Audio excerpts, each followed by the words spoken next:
এর পরের যেটা ষড়যন্ত্র সেটা হচ্ছে ইলেকশনই হতে দেবে না, তবে দেবে। আর আমার ক্ষমতায় আসতেও অসুবিধা হবে না যদি আমি বাংলাদেশে কারো এয়ারবেস করতে দিই, ঘাঁটি করতে দিই, তাহলে আমার কোনো অসুবিধা নাই। কোনো এক সাদা চামড়ারই প্রস্তাব। প্রধানমন্ত্রী শেখ হাসিনার সাম্প্রতিক এমন মন্তব্যে তোলপাড় চলছে মার্কিন পররাষ্ট্র দপ্তরে। মঙ্গলবার নিয়মিত প্রেস ব্রিফিংয়ে এ বিষয়ে সাংবাদিকদের প্রশ্নের জবাব দেন ডিপার্টমেন্ট অফ স্টেটের মুখপাত্র ম্যাথিউ মিলার।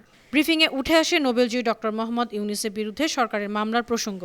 যুক্তরাষ্ট্রের স্থানীয় সময় মঙ্গলবার নিয়মিত বৈঠকে মার্কিন পররাষ্ট্র দপ্তরের মুখপাত্র ম্যাথিউ মিলারের কাছে মুশফিকুল ফজল আনসারী নামে এক সাংবাদিক জানতে চান, Bangladesh ruling prime minister Sheikh Hasina recently claimed a white man. সম্প্রতি বাংলাদেশের ক্ষমতাসীন প্রধানমন্ত্রী শেখ হাসিনা দাবি করেছেন যে একজন শ্বেতাঙ্গ ব্যক্তি তাকে প্রস্তাব দিয়েছিলেন একটি বিদেশি রাষ্ট্রকে এখানে বিমান ঘাঁটি স্থাপনের অনুমতি দিলে তিনি কোনো চাপ ছাড়াই ক্ষমতায় থাকতে পারবেন। শেখ হাসিনা আরও উল্লেখ করেন, বাংলাদেশকে আরেকটি পূর্ব তিমুরে পরিণত করার এবং বঙ্গোপসাগরে ঘাঁটি তৈরি করে বাংলাদেশ ও মিয়ানমারের অংশ নিয়ে একটি খ্রিস্টান দেশ বানানোর ষড়যন্ত্র চলছে।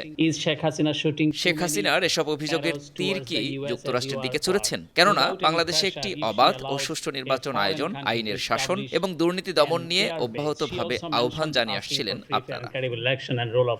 জবাবে ডিপার্টমেন্ট অফ স্টেটের মুখপাত্র ম্যাথিউ মিলার বলেন, এই মন্তব্যগুলো কাকে উদ্দেশ্য করে করা হয়েছে সে ব্যাপারে আমি ঠিক নিশ্চিত নই। তবে এসব যদি প্রকৃতপক্ষে যুক্তরাষ্ট্র সম্পর্কে বলা হয় তাহলে আমি বলবো মন্তব্যগুলো সঠিক নয়। মার্কিন পররাষ্ট্র দপ্তরের মুখপাত্রের কাছে ওই সাংবাদিক আরেকটি প্রশ্ন করেন।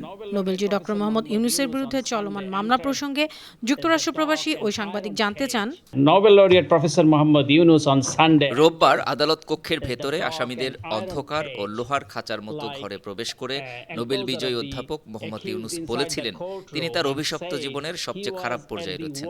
একইভাবে গণতন্ত্র, আইনের শাসনের অনুপস্থিতি এবং সরকারের ব্যাপক দুর্নীতির কারণে দেশের লাখো জনগণ তাদের অভিশপ্ত জীবনের সবচেয়ে খারাপ পর্যায়ে রয়েছেন। আমরা দেখেছি যুক্তরাষ্ট্র সম্প্রতি সাবেক সেনাপ্রধান ও পুলিশ প্রধানের বিরুদ্ধে বেশ কিছু নিষেধাজ্ঞা ও ভিসা বিধিনিষেধ আরোপ করেছেন।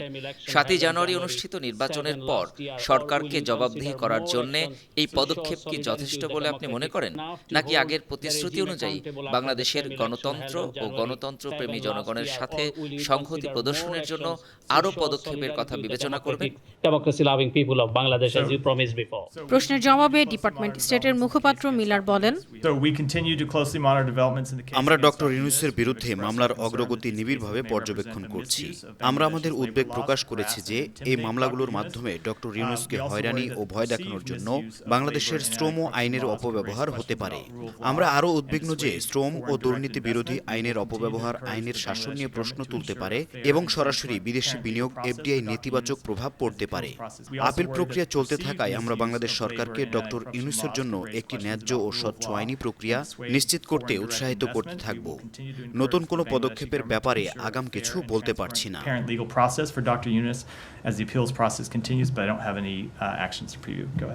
নিউজ ডেস্ক, বানো টিভি। Thanks, everyone.